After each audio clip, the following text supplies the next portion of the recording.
আজকে আমার যা ইচ্ছা আমি তাই করবো। এই আবার নতুন কি বৌমা, তুমি তো দৈনিক তো তাই করে।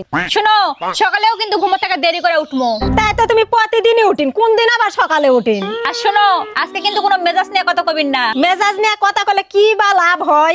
আজকে আমার পছন্দের খিচুড়ি আর বেগুন ভাজি হবে। তা বৌমা, কিসের আনন্দে খিচুড়ি আর বেগুন ভাজি হবে?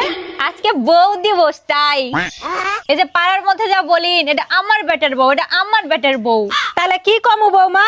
কমু যে মানুষের বেটার বউ, মানুষের বেটার বউ। আরে শাশুড়ি মা, তোমার গর্ব হয় না আমি তোমার বেটার বউ? না রে বৌমা, আমার গর্ব হয় না, আমার ভয় হয়। কি সব ভয় হয় শাশুড়ি মা? তোমার যা স্বভাব আর তোমার যা আচরণ, না জানি কোন দিন ওই পাবনার পাগলা গারদত নিয়ে যা ভর্তি করে থিয়ে আসা লাগে। ধুর, এই জন্য শাশুড়ি আর বউয়ের মধ্যে পত্তা হয় না।